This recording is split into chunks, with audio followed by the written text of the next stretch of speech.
Assalamualaikum warahmatullahi wabarakatuh. Halo sahabat, bagaimana keadaan kalian kali ini?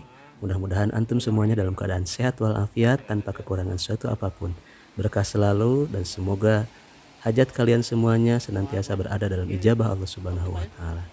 Oh ya sahabat, pada kesempatan kali ini Ana bisa berkesempatan mereview salah satu destinasi wisata rohani yaitu di Gua Pamijahan, tepatnya Gua Saparwadi yang ada di Kabupaten Tasikmalaya. Dan sebelum kami memasuki Gua Saparwadi ini, kami diharuskan untuk adzan terlebih dahulu. Maka santri kami pun maju ke depan untuk adzan.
حي على الصلاة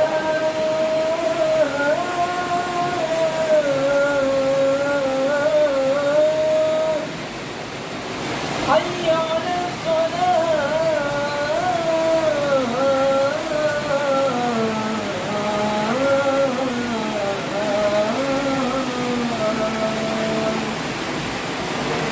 حي على الفلاح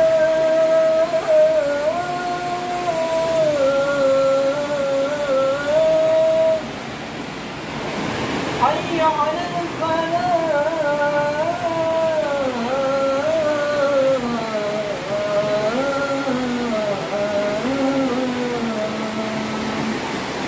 الله أكبر الله أكبر لا إله إلا الله.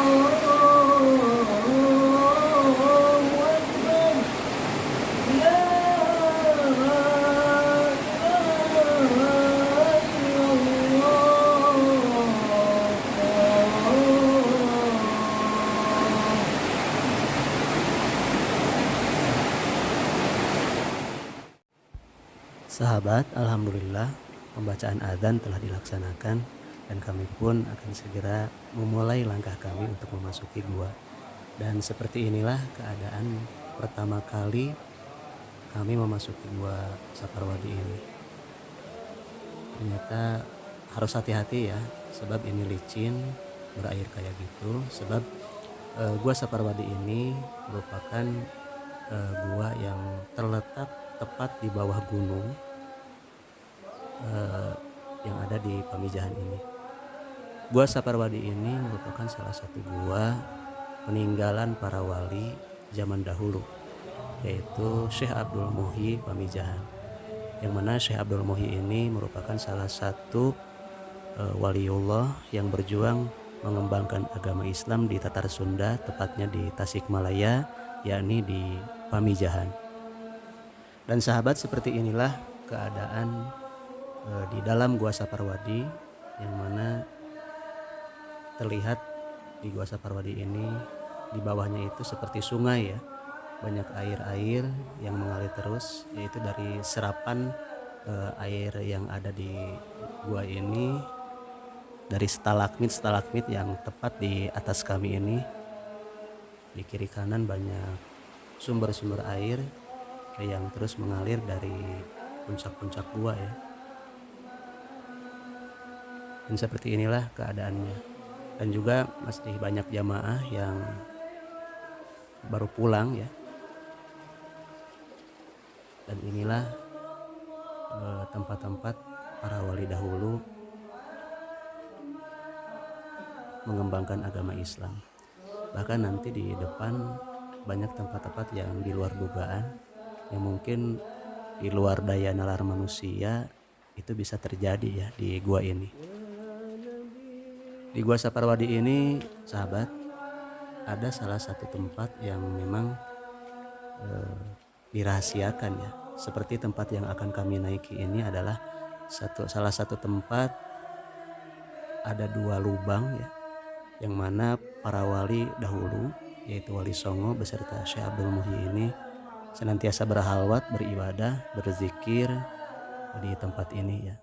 Dan inilah lorong yang katanya menurut keterangan pemandu yang memandu kami, ini adalah lorong untuk menuju tembus ke Banten, Cirebon, dan juga ada lorong yang bisa tembus ke Mekah Al-Mukarramah. Saya no disebatkan tilas tapana para wali teh dia kumpul dia mimbarna. Ayo andawan. Allahumma sholli ala sayyidina Muhammadin al-Fatih lima ughliqa wal khatim lima sabaqa nasiril haqqi bil haqqi wal hadi ila siratikal mustaqim wa ala alihi wa sahbihi haqqa qadrihi wa miqdaril azim.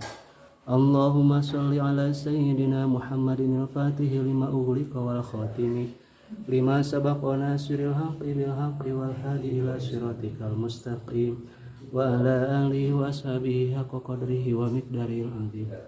Allahumma sholli ala sayyidina Muhammadin al-Fatih lima ughliqa wal khatim lima sabaqa nasiril haqqi bil haqqi wal hadi ila siratikal mustaqim wa ala alihi wa sahbihi haqqa qadrihi wa miqdaril.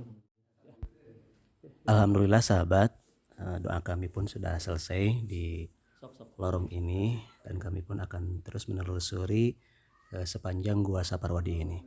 Dan perlu kalian ketahui bahwa keadaan di Gua Saparwadi ini sangat pengap dan panas ya, sehingga kami pun serasa mandi keringat ya. Coba lihat punggung-punggung anak-anak itu sampai basah-basah kayak gitu ya. Dan di Gua Saparwadi ini banyak tempat-tempat yang belum kami singgahi, sehingga kami pun akan terus menelusuri bagaimana keadaan di Gua Saparwadi ini.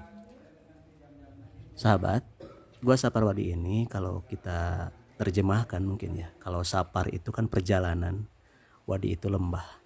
Kenapa ini disebut dengan Gua Saparwadi? Karena dahulu perjalanan para wali itu mengembangkan agama Islam itu mungkin di gua ini tempat mengonsep atau bermusyawarah bagaimana para wali, para beliau itu mengonsep mengembangkan agama Islam di gua ini.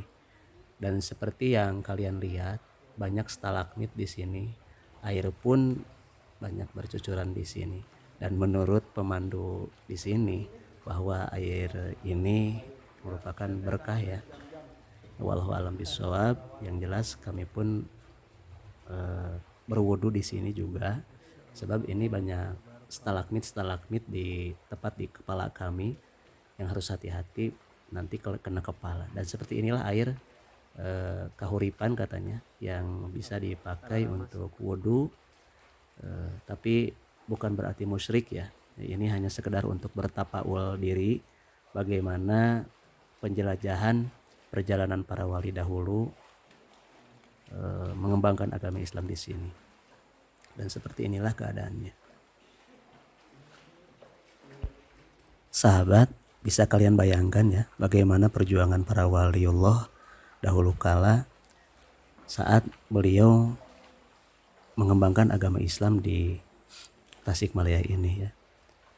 Kenapa beliau memilih bersembunyi di goa-goa seperti ini dengan hidup kesederhanaan, tanpa makanan, mungkin makanan pun ada sederhana, air pun dengan seadanya, tapi beliau bisa mampu mengembangkan Islam sampai terasa sampai kita saat ini. Itu mungkin karena jasa-jasa beliau ya, perjuangan beliau. Dan coba lihat, seperti inilah keadaan di Gua Saparwadi ini ya. Banyak lubang-lubang dan tempat-tempat ini mungkin dimanfaatkan oleh beliau para waliullah sebagai tempat untuk menetap ya, dan bisa dimanfaatkan bagaimana mengembangkan agama Islam di sini. Dan mari kita telusuri ya, ada apa saja di Gua Saparwadi ini. Dan seperti inilah banyak lubang-lubang seperti ini yang katanya menurut pemandu kami ini, di sini tempat penyimpanan kitab-kitab juga ada di sini, ada dapur juga di sini. Tuh. Dan di atas kami ini banyak kelelawar-kelelawar yang bergelantungan ya. Dan perlu kalian ketahui, memasuki Gua Saparwadi ini harus ada pemandu ya. Sebab pemandu tersebut membawa lampu patromak yang mengikuti kami. Sebab kalau tidak ada lampu ini luar biasa gelap ya. Harus ada senter, harus ada alat penerangan. Sebab takut kan di bawah itu air, banyak batu-batu juga, terus di atas juga banyak stalagmit yang runcing, yang takut kena kepala ya. Dan sahabat, perlu kalian ketahui, di Gua Saparwadi ini tiap harinya itu tidak pernah sepi dari pengunjung. Tiap hari itu dari pagi sampai malam itu tiada henti jamaah-jamaah yang sekedar untuk memasuki Gua Saparwadi ini. Dan seperti kalian lihat, perjalanan kami ini banyak jamaah-jamaah yang baru pulang menelusuri gua-gua di Saparwadi ini. Dan sahabat, kalau kita pikir secara logika memang tidak akan pernah terpikirkan ya. Sebab untuk perjalanan para wali ini mungkin kita kena ada disebutkan dengan khawariqul adat. Ya, dalam berarti di luar daripada pemikiran manusia itu bisa saja terjadi. Karena kalau kita pikir kenapa di sini ada lubang yang bisa tembus ke Cirebon, kenapa ada lubang yang bisa tembus ke Mekah Al-Mukarramah. Tapi kan secara ukuran logika itu tidak akan pernah terpikirkan oleh kita. Tapi itu mungkin salah satu keistimewaan para wali itu yang Allah berikan kepada beliau, itu bisa saja terjadi.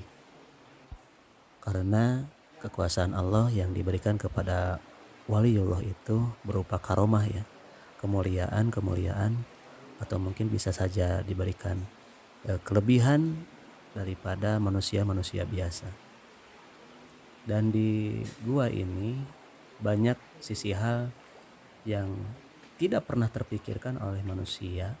Kenapa bisa ada tempat-tempat yang aneh ya, yang dirahasiakan sehingga para wali tersebut bisa berjalan mengembangkan agama Islam di Gua Saparwadi ini. Oh ya sahabat, kami akan melanjutkan kembali vlog kami selanjutnya di Gua Saparwadi ini. Jangan kemana-mana, masih stay tune terus di channel kami. Jangan lupa like, komen, dan subscribe ya. Assalamualaikum.